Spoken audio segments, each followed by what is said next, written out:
Welcome to UNGA Decoded. I'm Michael Igo, senior reporter at Devex. For the next couple weeks, my colleagues and I are going to bring you inside the biggest global development gathering of the year.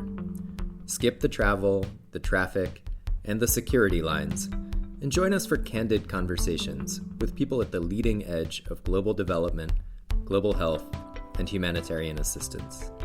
This is UNGA Decoded.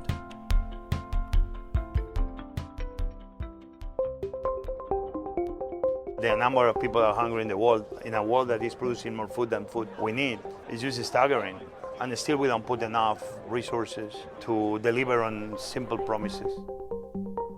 Maybe it shouldn't be surprising that in the wake of a devastating earthquake, or a hurricane, or in the midst of a global food crisis, the person best able to appreciate the critical, comforting significance of food is not always a politician or policy expert, but in fact, sometimes a chef. Since José Andrés founded World Central Kitchen in response to the 2010 earthquake in Haiti, his organization has become a central fixture in humanitarian relief efforts around the world, from Puerto Rico to Houston to Ukraine. World Central Kitchen focuses on mobilizing grassroots networks of cooks and food producers instead of shipping in sacks of food aid from overseas. And in challenging some of those traditional models, Andrés has created a little bit of friction with the food aid establishment. My colleague Teresa Welsh sat down with José at the Clinton Global Initiative in New York for a fascinating conversation about World Central Kitchen, but also about a totally different way of thinking about what food means to people in their moments of greatest need. José Andrés, thanks so much for being with us. We're here at the UN General Assembly, finally back in full force after a long couple of pandemic years. You do a lot of work with emergency food assistance, humanitarian work. What are you looking for from world leaders this week? What kind of commitments do you want to be made? One of the issues with world leaders is that they come and go. And what never comes and goes are institutions. UN. All the agencies within UN, governments. What I will tell the world leaders is that whatever they create has to be the legacy of systems that once they are not in power anymore, they will keep moving on forward in the future. And with that, I have a feeling like because leadership sometimes, and that's a good thing in democracy, only keeps you in power 4 or 8 years in the case of the States. I think we need to start having very clear what are the promises and what are the outcomes of those promises in a space and time. I was very young when I heard UN, UNICEF claiming that by the year 2000 we will be ending childhood hunger in the world.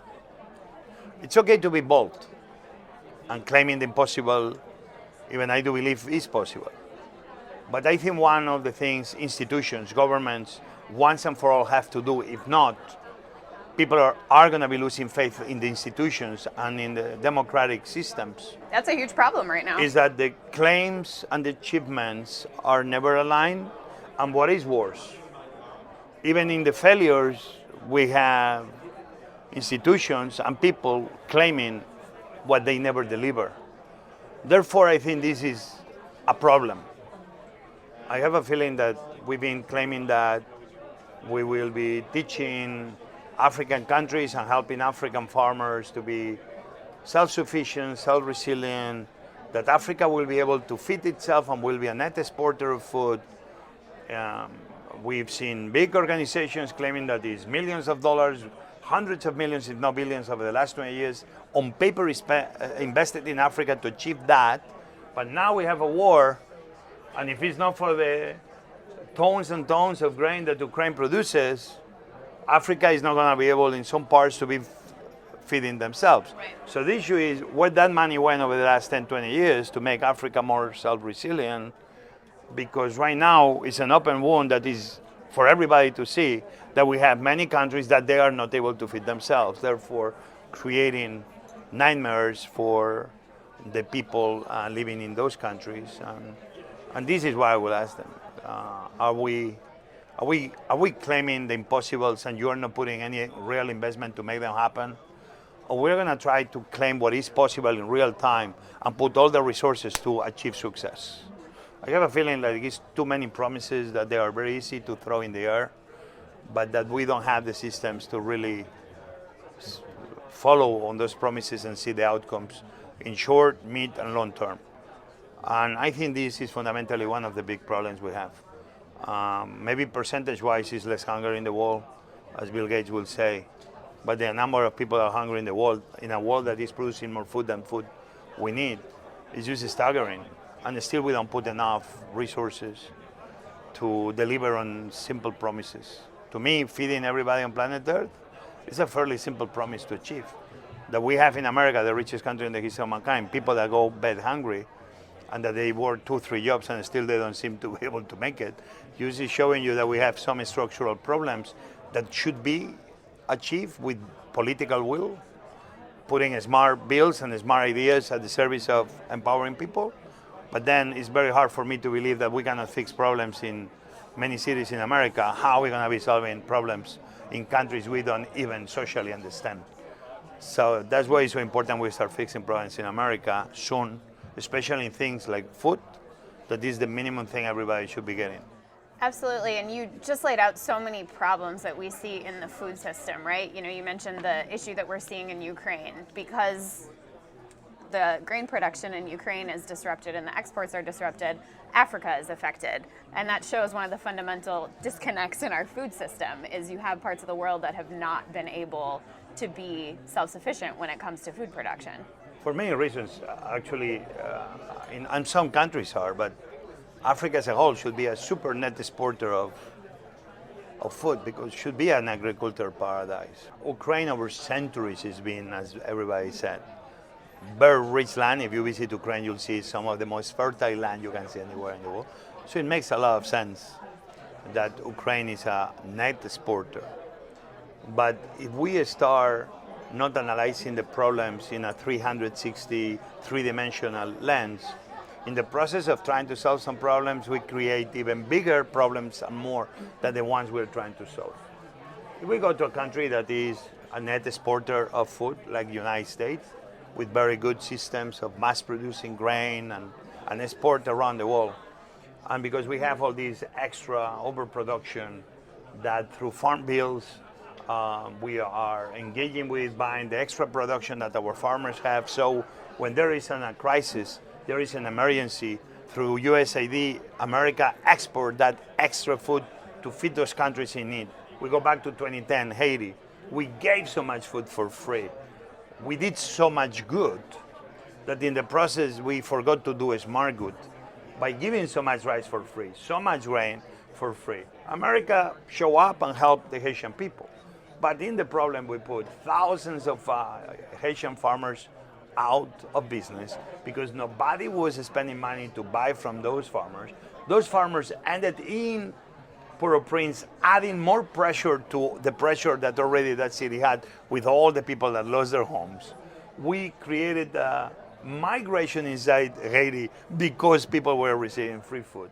When the international aid and American aid stopped coming, we left Haiti with rice prices even more expensive than before the earthquake happened, with not enough production of rice now to feed themselves, with a lot of people that lost their jobs. And then we go 13 years later in Texas, 2022, 2023, and we saw all these Haitians under a bridge in Texas that if you connect the dots, many of those people were farmers that lost their jobs, that moved into Latin America, that they tried to find a place to belong until they arrived to the border, trying to come to a place that they could take care of their families. You see, this long story I'm giving you is part of sometimes the way international aid is being provided, that solve the short-term problems. They do good, but they don't do smart good. And in the length of the problem, going 5-10 years later, creates more instability than the stability was trying to achieve.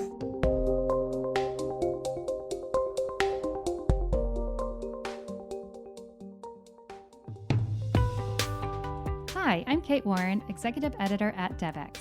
If you are listening to this podcast, you are likely working to achieve the Sustainable Development Goals. But are you subscribed to Devex Newswire? Global development can be a fast-moving, complex sector. Our team of global reporters work every day to bring you the news you need to make sense of it all. In Devex Newswire, we keep you up to date on issues ranging from climate change financing to gender equality and global health to transforming the food system, all in a fun-to-read, free newsletter delivered directly to you 5 days a week.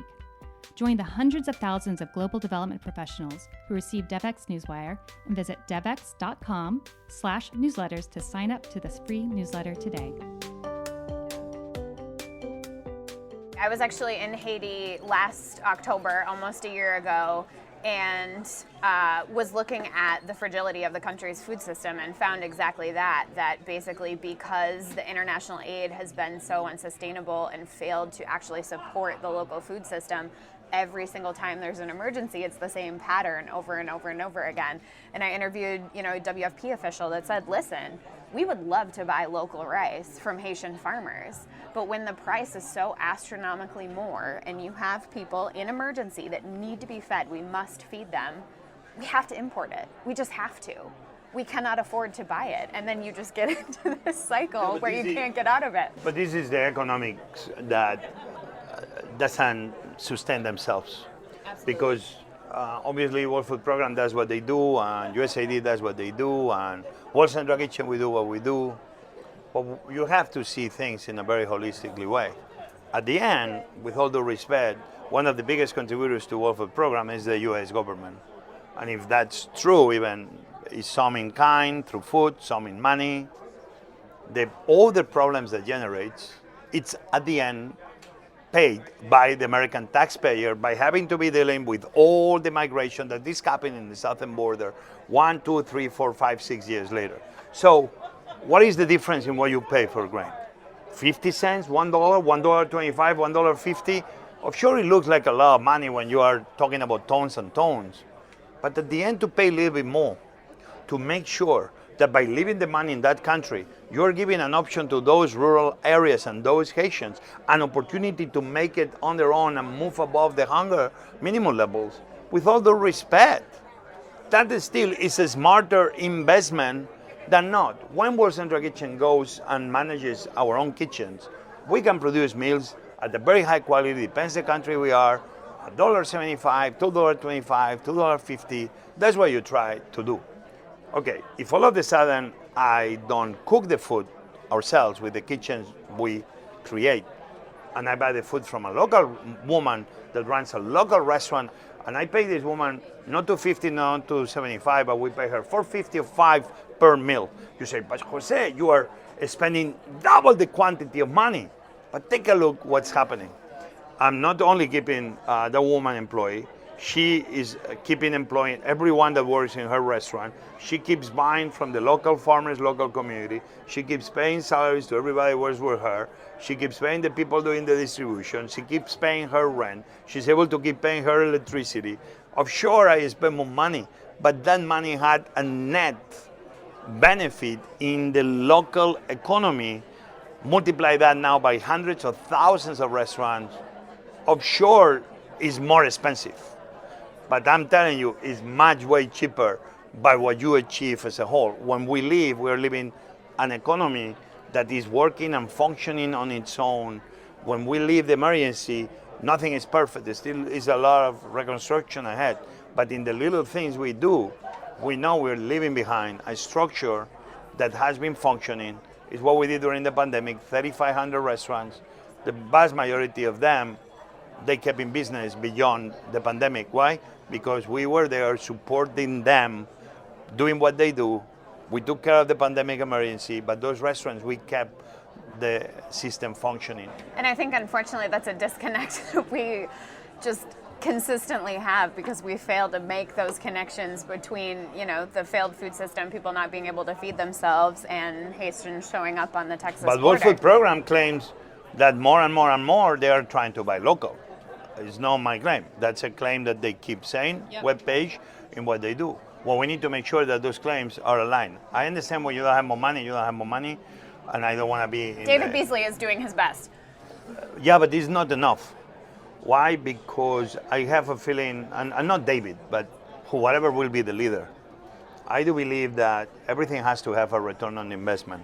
Cannot be that because we all keep asking for money for governments or for foundations or rich people. We need to start doing it in a way that we say, what is the return on investment if I ask you for money? And we need to have an answer. The return on investment in private sector, we know, is value on how much profit you have at the end of the day. Even you try to have a social effect in the place you operate.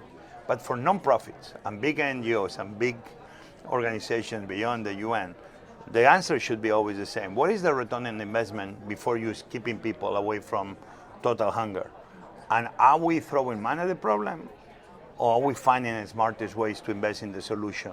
I do believe we can do better. In the process of feeding the people we are helping, we can be generating a more supported food system locally that is not only the farmers, but the other business that you can be creating, supporting that farming land. Creating true ecosystems in the poorest areas that people don't only feed themselves, but actually they can create certain level of an economy that goes beyond just trying to survive every day.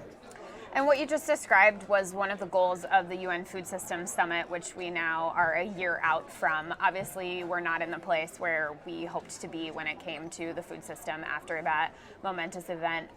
What do you want to see happen? What needs to continue to happen with food system reform to carry out that agenda? I do believe the governments of the world don't really have a true global food policy. It's not alignment by world leaders, richer countries and poor countries, on how to treat food as a true national security issue, and giving the same importance we give to our energy and to our defense. I do believe until food doesn't have a space that is beyond the Department of Agriculture in America and in every country, and we start seeing that food should be seen as a more holistic goal, where everything is affected by food. Food is the problem, but can be the solution.